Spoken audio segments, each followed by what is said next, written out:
Assalamualaikum warahmatullahi wabarakatuh. Salam satu aspal pada empok semua, abang semua, akang semua, semoga sehat selalu, amin. Kemarin teman saya sendiri itu hampir-hampiran kena tipu ya. Kita akan bahas masalah itu. Sebelumnya abang po subscribe dan like dulu channel saya, mudah-mudahan saya bisa berkreasi, bisa memberikan informasi yang lebih baik, yang lebih bagus. Kalau ada yang salah, tolong tulis di komentar, atau mau sharing silahkan tulis di komentar. Kemarin teman saya dapat orderan. Setelah saya cek orderan tersebut, orderannya masih riwayat orderan si customer itu masih sedikit ya, masih 002. Jadi cirinya pertama itu si penipu itu orderannya masih sedikit. Yang pertama itu, kalau di Grab itu ada yang namanya ADR ya. ADR itu ADR belakangnya ada 001, 002. Bahkan ada yang ADR-nya nyampe 1000, berarti dia udah lama. Nah, kalau si penipu biasanya kurang dari 10 biasanya, atau kurang dari 20. Biasanya seperti itu si penipu. Makanya dengan orderan yang masih sedikit kita harus berhati-hati. Yang kedua, dia ngorder ke resto pilihan ya. Dia ngorder ke resto pilihan atau resto super itu dengan pembayaran tunai, pembayaran cash. Itu dengan menggunakan pembayaran cash. Yang ketiga, penipu tuh tahu bahwa kita dapat order fiktif. Dia tuh tahu. Kenapa bisa tahu? Iya, dia yang order, bukan orang lain. Dia sendiri yang order. Jadi penipu tuh tahu ya, kita dapat order fiktif. Yang keempat berikutnya, si penipu pasti telepon balik. Pasti dia telepon ke kita, ngabarin dengan menggunakan nomor telepon HP, bukan nomor telepon customer service Grab atau Gojek, bukan ya. Dia akan bilang, abang, empok, atau bapak, ibu, itu yang anda bawa adalah order fiktif. Dia akan bilang seperti itu, yang anda bawa adalah order fiktif. Bapak harap sesegera mungkin untuk menyelesaikannya, lalu kami bantu untuk melaporkannya. Kurang lebih seperti itu, tapi saya nggak tahu jelas ya gimana, seperti apa. Kalau yang saya rasakan seperti, karena saya juga pernah ngalamin, dan alhamdulillah saya nggak nyampe ke tipu.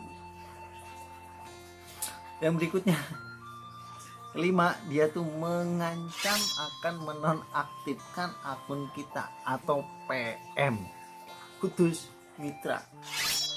Jangan kaget, yang bisa bikin kita putus mitra adalah pihak aplikasi, dengan catatan ente semua ngelanggar kode etik. Ente ngelanggar kode etik, amat dah ya. Itu. Yang keenam, si penipu biasanya menjanjikan bonus.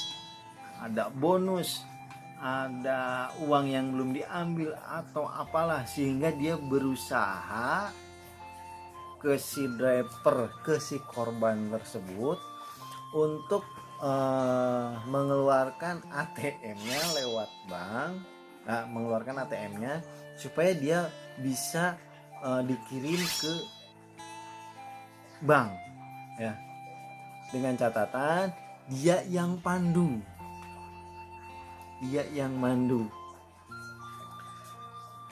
Setelah itu, yang ketujuh, dia akan meminta transfer. Dia minta transfer ya. Setelah minta transfer, kalau dia nggak transfer, dia ngancam. Si penipu biasanya seperti itu. Abang pun jangan nyampe lah. jangan sampai terjadi atau dapat ya seperti yang teman saya kena, kurang lebih seperti itu. Kemudian yang berikutnya ini si penipu akan terus nelpon kita dengan bahasa sedikit kasar, membentak, yang kemudian si penipu biasanya jangan matikan telepon. Ingat, si penipu biasanya ngomong jangan matikan telepon. Kalau pihak customer service itu nggak gitu. Kalau customer service itu biasanya bersediakah Anda menunggu untuk beberapa menit?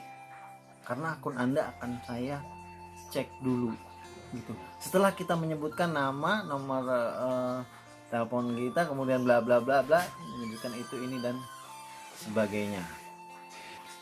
Perlu diingat, kalau abang po semua ya kena tipu yang seperti ini, aneh saranin bang, kalau bisa ya ingetin ya, satu, nggak usah panik.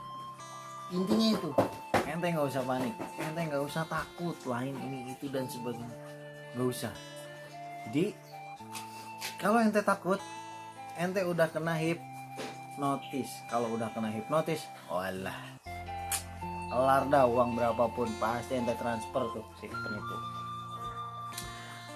Kalau kita nemu orang yang seperti itu, nemu orang yang bla bla bla bla bla, lagi nelpon asik gini gitu dengan cara mentransfer, tolong ingatkan bang, maaf, saya bukan mengajarkan, tapi saya hanya mengingatkan abang, empok, semuanya, agar apa?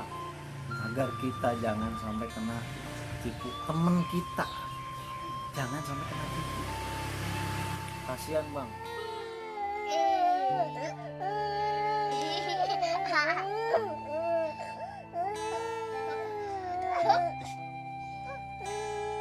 Yang berikutnya, kita harus sedikit santai ya.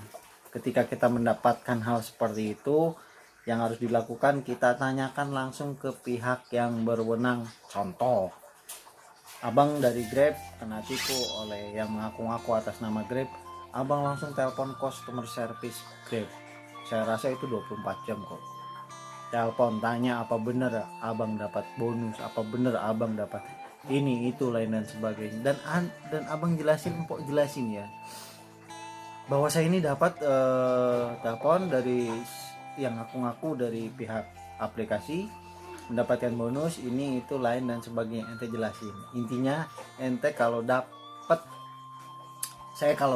yang seperti itu, saya akan diusahakan untuk telepon pihak yang berwenang. Salah satunya kalau di Grab ya Grab, kalau di Gojek ya Gojek. Pasti diangkat bang, walaupun lama itu pasti diangkat. Karena apa?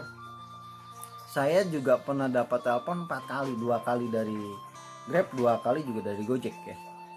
Dua-duanya ini semua pakai nomor layanan customer service Grab dan Gojek.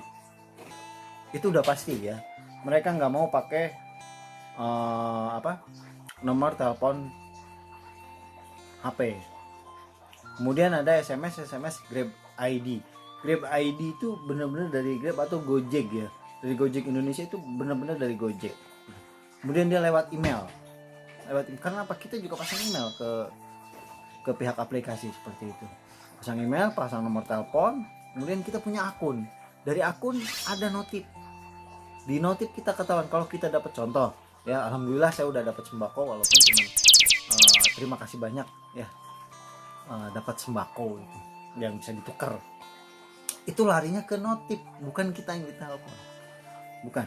Intinya buat abang ataupun empok, buat semua driver di Indonesia, kalau kita ingin terhindar dari hal-hal seperti itu, diusahakan pertama jangan langsung percaya dulu, jangan langsung percaya itu dari siapa. Kalau ente kurang yakin, abang kurang yakin, bisa telepon customer service pihak aplikasi.